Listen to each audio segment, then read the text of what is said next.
રસ્તા લોકોની સુવિધા માટે હોય છે। આ એક પાયાની જરૂરિયાત છે। જો કે સત્તાધીશો અને કોન્ટ્રાક્ટરોએ મળીને રસ્તાના નિર્માણને જાણે કમાણીનું સાધન બનાવી દીધું છે। ભ્રષ્ટાચાર વિના રસ્તાનું નિર્માણ કરવું હવે લગભગ અશક્ય બની ગયું છે। આ જ સિલસિલામાં વધુ એક ઉમેરો થયો છે। આ અહેવાલમાં અમે આપને દેખાડીશું વડોદરાના બે રસ્તા જે બનતાની સાથે જ વિખેરાઈ ગયા।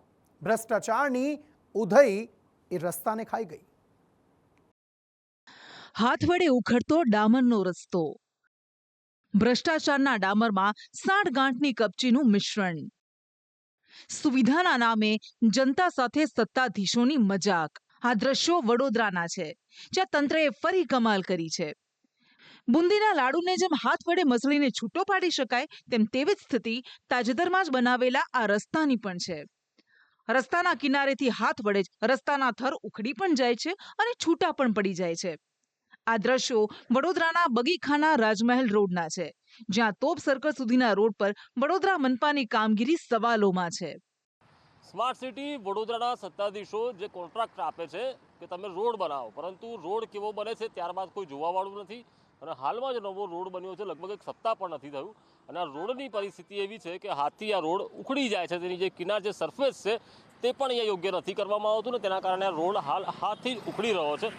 અમે પણ તમને અહીંયા બતાવીએ રિયાલિટી ચેક કરીને કે આ પ્રકારે સીધું જ જે માટી હોય છે તે માટી ઉપર આ રોડ ડામર પાથરી દેવામાં આવ્યો છે, અને તેના કારણે સામાન્ય હાથ લગાવવાથી પણ આ ડામર ઉખડી રહ્યો છે। તો પછી રસ્તો બની ગયો, ખુલ્લો પણ મુકાઈ ગયો। જોકે રસ્તાની ગુણવત્તા પર ન તો વડોદરા મનપાના અધિકારીઓનું ધ્યાન ગયું કે ન તો રોડ બનાવનારા કોન્ટ્રાક્ટરનું।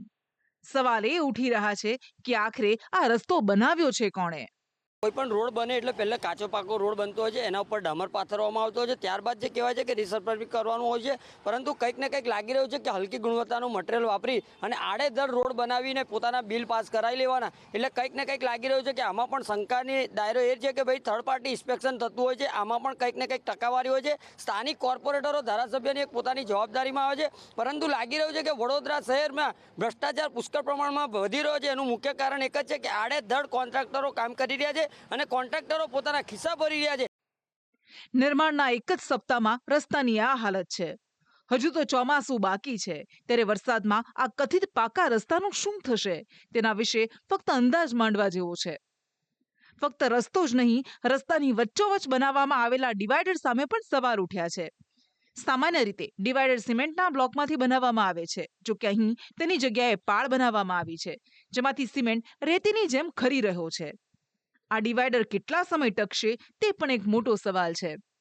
સ્થાનિકોનું માનીએ તો રોડની બંને તરફ સરખી જગ્યા પણ છોડવામાં નથી આવી અને ગટરના ઢાંકણા પણ ડામર નીચે દબાવી દેવાયા છે, જેની સજા લોકોએ ચોમાસામાં ચૂકવવી પડશે। ડિવાઈડર જ ખોટી જગ્યાએ મારી છે।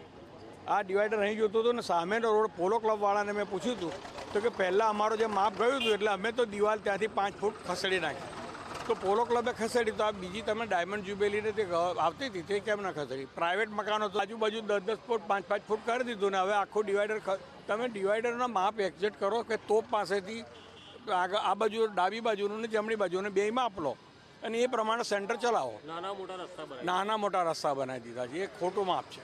કેવું છે, ભારત સરકારનું જ્યારે વસ્તુ બની જાય ને એના પછી એ થાય છે, એઝ એક યંગ ઘટના બની જાય પછી થાય છે। આ પોસિબિલિટી નથી। હવે આ જ રોડ પર હું અત્યારે હું 22 વર્ષની છું, 20 વર્ષથી રહું છું, મને ખબર છે આ રોડ ઉપર ચોમાસામાં તમે જશો જૂન મહિનામાં ખાડા જેવા એ થશે, ગટર લાઈન બંધ કરી દેશે તો એ લોકોને ઘરે પાણી નહીં આવે, પણ આ છેલ્લા 3 વર્ષથી આવું ને આવું ચાલે છે।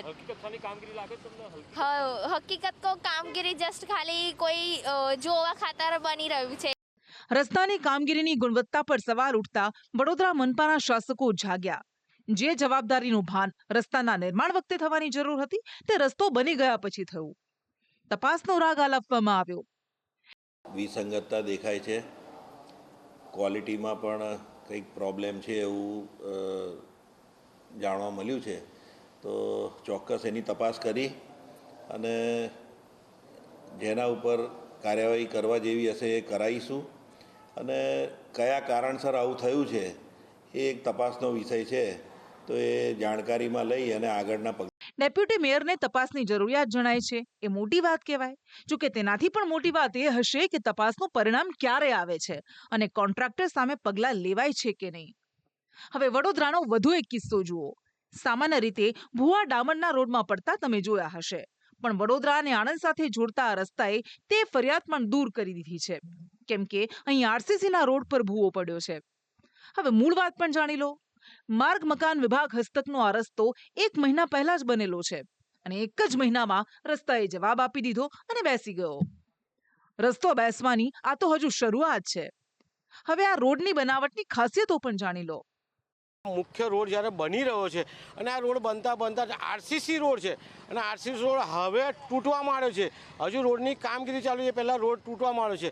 હવે આરસીસીના રોડમાં સળિયા ખૂબ જ જરૂરી હોય છે. સળિયા વગર આરસીસી રોડ બને નહીં, પરંતુ અધિકારીને એવું કહ્યું છે કે આ નવીન પ્રકારની ટેકનોલોજી છે. બીજી વસ્તુ એ જોઈએ કે સળિયા નથી, સાથે રોડ બંને વચ્ચેની સાઈડ ઊંચો છે ને બંને બાજુ બેસાડી દો છે. બેલેન્સ પણ નથી એટલે કે ક્યાંક રોડમાં મસ્ત મોટો ભ્રષ્ટાચાર ચાલી રહ્યો છે. સાંભળ્યું તમે? સળિયા વિનાનો આરસીસીનો રોડ એ કોન્ટ્રાક્ટરના મતે નવી ટેકનોલોજી છે અને આ નવી ટેકનોલોજીનું પરિણામ પણ જોઈ લો.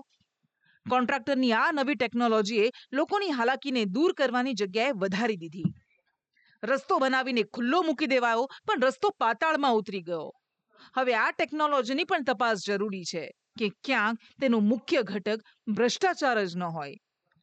વડોદરાના આ બંને કિસ્સા રોડની કામગીરીની વાસ્તવિકતા દેખાડે છે. રોડનું નિર્માણ સત્તાધીશો અને કોન્ટ્રાક્ટરના ફાયદા માટે જ થાય છે, નહીં કે જનતાની સવલત માટે. રસ્તા તૂટવા માટે જ બને છે, કેમ કે રસ્તાના સમારકામ અને નવેસરથી નિર્માણનો પોતાનો એક ગણિત છે, જે હંમેશા સત્તાધીશો અને કોન્ટ્રાક્ટરની તરફેણમાં જ રહે છે, પછી જગ્યા વડોદરા હોય કે બીજી કોઈ પણ. કૃણાલ શર્મા, સંદેશ ન્યૂઝ, વડોદરા.